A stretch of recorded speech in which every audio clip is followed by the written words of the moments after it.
கர்த்தருக்கு ஸ்தோத்திரம். கர்த்தராகிய இயேசு கிறிஸ்துவின் இன்ப நாமத்தில் இனிய வாழ்த்துக்கள். இன்றைய தியானத்திற்காக ஜெபித்த பொழுது தேவன் தந்த வசனம் சங்கீதங்களின் புஸ்தகம் 89 சங்கீதம் 1 வசனம்.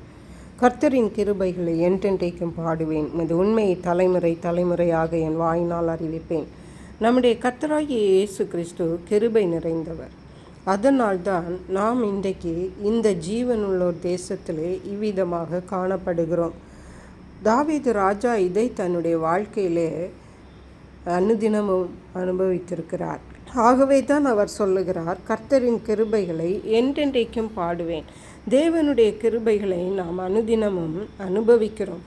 நாம் தெரிந்தும் தெரியாமலும் கர்த்தருடைய கிருபையினாலே நாம் பாதுகாக்கப்படுகிறோம், ஆசீர்வதிக்கப்படுகிறோம், தீமைகளில் நின்று விலக்கி பாதுகாக்கப்படுகிறோம். இவ்விதமாக பல காரியங்களை நாம் தேவனிடத்திலிருந்து பெற்றுக்கொள்ளுகிறோம். ஆனால் அவையெல்லாம் தேவன் நமக்கு செய்ய வேண்டியது என்று நாம் எண்ணிக்கொண்டு அவைகளை பற்றி தேவனுக்கு எந்த ஒரு நன்றியும் நாம் செலுத்தாமல் நாம் அவ்விதமாக நாம் வாழ்ந்து கொண்டிருக்கிறதை நாம் பார்க்க முடியும்.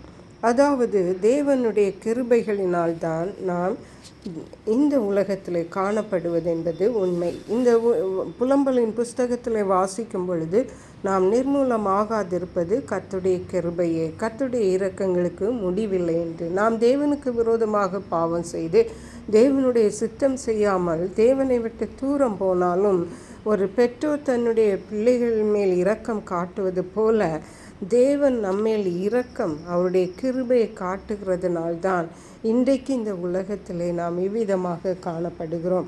அருமையான கர்த்தருடைய பிள்ளைகளே, நம்முடைய பாவங்களுக்கு ஏற்ற தண்டனையை தேவன் நமக்கு கொடுத்திருப்பாரானால் நாம் இந்த உலகத்திலிருந்து என்றைக்கோ நாம் அழிந்து போயிருப்போம். ஆகவே நாம் நிர்மூலமாகாதிருப்பது கர்த்தருடைய சுத்த கிருபை. மேலும் தாவீது ராஜா சொல்லுகிறார், நான் என் கால் சறுக்கிறது என்று சொல்லும்போது கர்த்தாவே உங்கள் கிருபை என்னை தாங்குகிறது என்று. எந்த சூழ்நிலையிலும் தேவனுடைய கிருபை நம்மை தாங்குகிறதாய் காணப்படுகிறது. அருமையான கர்த்தருடைய பிள்ளைகளே, தாவீது ராஜாவை போல நாம் கர்த்தருடைய கிருபைகளை அனுபவிக்கிறவர்களாய் மட்டுமல்ல, கர்த்தருடைய கிருபைகளை என்றென்றைக்கும் பாடுகிறவர்களாய் காணப்பட வேண்டும். தேவனுடைய கிருபைகளை பாடுவதென்றால் தேவனுடைய கிருபைகளை நாம் அனுபவித்ததற்காக அவருக்கு நன்றி பலிகளை செலுத்தி அவரை துதித்து பாட வேண்டும், அவரை உயர்த்த வேண்டும், அவரை புகழ வேண்டும். அதை தான் தேவன் நம்மில் எதிர்பார்க்கிறார். தேவனுடைய கிருபைகளை அனுபவித்து அவரை துதிப்போம், மகிழ்விப்போம். கர்த்தர் பெரிய காரியங்களை செய்வாராக. ஜெபிப்போம். எங்களை கிருபையை நேசித்து பாதுகாத்து வழி நடத்துகிற எங்கள் அன்பின் தகப்பனே, ஆசீர்வதிக்கப்பட்ட இந்த நல்ல நாளுக்காக நன்றி. இந்த நாளில் கர்த்தர் தான் எங்களுக்கு பாராட்டி வருகிற உம்முடைய கிருபைகளை நினைத்து உம்மை புகழ்ந்து பாட உதவி செய்வீராக. நன்றி பரிசுத்த ஆவியானவரே, துதிகன மகிமை மக்கள் செலுத்துகிறோம். இயேசு கிறிஸ்துவின் இன்ப நாமத்தில் ஜெபிக்கிறோம் எங்கள் அன்புள்ள பரமபிதாவே, ஆமென்.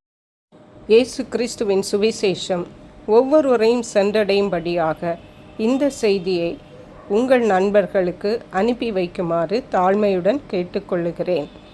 கர்த்தர் தாமே உங்கள் அனைவரையும் அபரிதமாய் ஆசீர்வதிப்பாராக.